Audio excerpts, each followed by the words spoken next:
Hello everyone, welcome back to Cinemax. Today we are going to explain a supernatural horror movie that will make you question every miracle you have ever heard of. The movie is The Unholy, released in 2021. And trust me, this is not your typical holy story.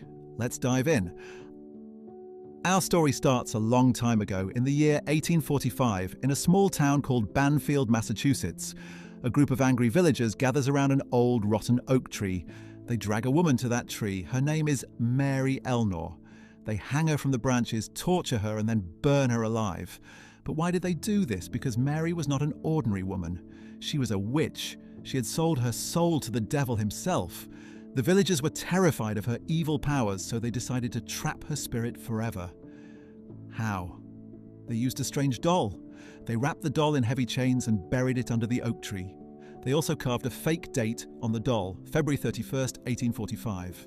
As you know, February never has 31 days. That impossible date was part of the magic to keep Mary's spirit locked inside the doll. For almost 200 years, the doll stayed there. Mary's spirit remained trapped. But then, someone came to that tree. Now we jump to the present day. Our main character is a man named Jerry Fenn.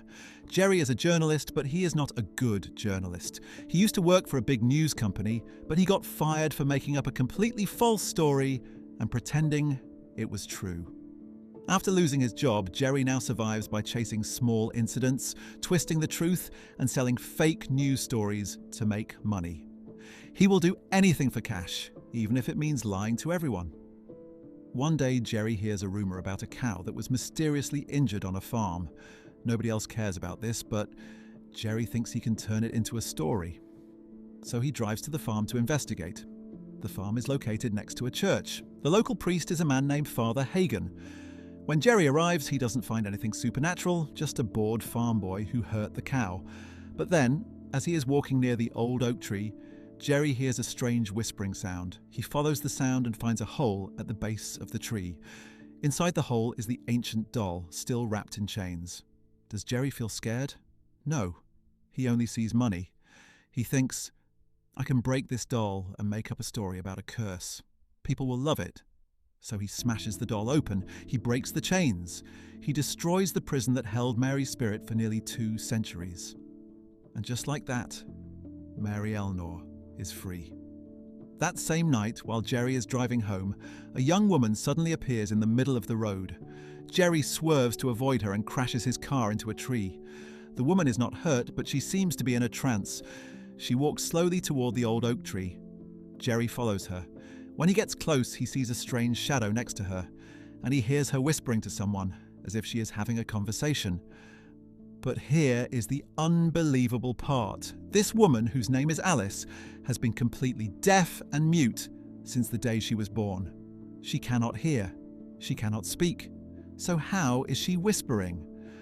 Alice collapses, and Jerry carries her to the nearby church. Father Hagen opens the door and recognizes her immediately. Alice is his niece.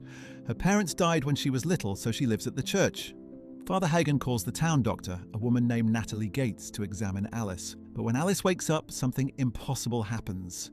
Alice can suddenly hear and she can speak.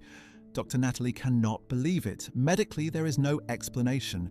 Alice tells everyone that a lady appeared to her. She believes this lady is the Virgin Mary. Alice says, Mary came to me and healed me, and Mary has a message.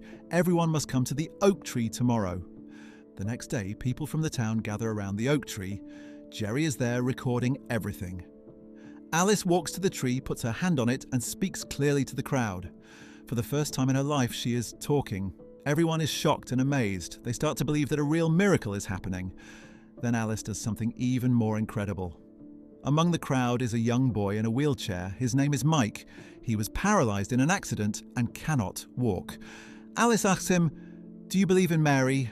Mike says yes. Then Alice says, "Then get out of your wheelchair and walk." Mike's parents are terrified. They know their son cannot walk, but Mike trusts Alice. He slowly gets out of the wheelchair, stands up, and then takes a step. He walks. The crowd explodes with joy and tears. Alice has healed him. Now news spreads like wildfire. People from all over the country come to see Alice. They believe she is a living saint chosen by the Virgin Mary. Even the media arrives. Jerry becomes famous because he was there from the beginning. He tries to sell Alice's story to his old news boss, hoping to get his job back. But not everyone is happy. The Catholic Church sends a bishop named Giles and an investigator named Monsignor Delgado to examine Alice's miracles. The Vatican has 3 strict rules to verify a true miracle. First, the disease must be completely incurable by medicine or surgery. Second, the healing must happen instantly, in seconds or minutes. Third, the healing must be complete and permanent. If all 3 rules are met, the Church accepts it as a real miracle. If not, it is declared a fake. At first, Monsignor Delgado is skeptical, but then something happens that even he cannot deny. Father Hagen, Alice's uncle, has lung cancer. It is a terminal disease. During a church service, he collapses. He cannot breathe. Alice goes to him and asks, "Do you believe in Mary?" Father Hagen, gasping for air, says, "Yes." Alice places her hand on his chest. Instantly, his cancer disappears. He is completely healed. Dr. Natalie scans his lungs and finds nothing. The disease is gone. Monsignor Delgado has to admit that this looks like a real miracle. But Father Hagen is not convinced. Even though he was healed, something feels wrong to him. He has studied the history of miracles and knows that many supposed miracles in the past ended in tragedy. He warns Jerry, "Be careful, this might not be what it seems." Jerry ignores him at first, but then strange things start happening. Jerry reviews a video recording of Alice and sees a dark shadow appear next to her for just a moment. He also starts having nightmares about a river, a place he has never seen in real life. Meanwhile, Father Hagen begins his own investigation. He goes back to the old oak tree and searches the area. Hidden inside a stone wall, he finds an ancient book written in Latin. He takes it and begins to read. Jerry and Dr. Natalie also start digging into the history. When Jerry tells Natalie about the doll, how it was wrapped in chains and marked with the fake date February 31st, 1845, Natalie's face turns pale. She explains that in the 1800s, people used dolls exactly like that to trap evil spirits. The chains and the impossible date were part of a binding ritual. By breaking the doll, Jerry did not create a story. He released a demon. They find the same ancient book that Father Hagen discovered, and Natalie translates the Latin. The truth is horrifying. Mary Eleanor was never a saint. She was a nun who became obsessed with the devil. She sold her soul to Satan and received a dark gift, the power to heal the sick. But her healings came with a terrible price. Anyone who doubted her or tried to stop her died mysteriously. When the villagers discovered the truth, they drowned her, hanged her on the oak tree, and burned her. Then they trapped her spirit inside the doll. But Mary had a secret. She had secretly given birth to a child before she died. That child survived and started a family bloodline. The family name was Paget, and Alice's full name is Alice Paget. Alice is Mary's direct descendant. Mary's spirit did not possess Alice by chance. She needs a living relative to stay in the world. The healings were never blessings. They were bait. Every person who believes in Mary makes her spirit stronger. Her true goal is to gather millions of followers and then lead them all to the devil. That night, Mary's spirit murders Father Hagen inside the church. When Jerry finds his body, he knows there is no time left. Mary is about to hold a huge service where she will claim all the people for the devil.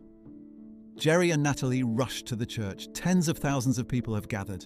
Alice is standing at the altar, but she is not herself. Mary's spirit is fully possessing her. She speaks to the crowd, calling them to follow Mary. Jerry runs in and shouts the truth. "This is a lie. This is not a miracle. I made up stories before, but this time I am telling the truth. Alice is possessed by a demon." The crowd is confused. Alice hesitates. Mary's spirit whispers to her, "Obey me, or I will make you deaf and mute again." But that threat reveals everything. The real Virgin Mary would never threaten to harm someone. Alice finally understands. She is not serving God. She is serving a demon. Alice turns against the spirit. In front of the entire crowd, she renounces Mary Eleanor. The spirit becomes furious and tries to kill everyone. But Alice sacrifices herself. She allows the spirit to strike her directly. Because Mary's power is tied to her own bloodline. When she tries to destroy Alice, she destroys herself. Mary's spirit screams and vanishes into dust. Alice collapses. She dies. Jerry goes to her body and says, "She stopped breathing. I am 100% sure she died." But then, a few moments later, Alice's eyes open. She is alive. However, she has returned to her original state. She cannot hear and she cannot speak. She is deaf and mute again. But she is at peace. She knows that her sacrifice saved millions of lives. Later, Jerry and Natalie visit the graves of Father Hagen and Monsignor Delgado, who also died fighting the spirit. Alice comes to pay her respects. She cannot speak to them, but she smiles. Jerry says to Natalie, "I don't understand how she came back to life." Natalie looks at Alice and says, "Perhaps God was watching over us after all." Jerry then has a choice. His old news boss offers him his job back, but only if he turns Alice's story into a sensation. Jerry refuses. He has finally learned that the truth is more important than money. He walks away from fame and fortune. And that, dear viewers, is the full story of The Unholy from 2021. This movie teaches us a terrifying lesson. Not every miracle comes from God. Some miracles are traps. The most dangerous lies are the ones that look exactly like the truth. So, what do you think about this movie? Was Alice a true saint, or was she just a victim of an ancient evil? Let us know in the comments below. Don't forget to like this video, share it with your friends, and subscribe to Cinemax for more complete movie explanations. We will see you soon with another amazing movie recap. Until then, stay safe and keep watching Cinemax.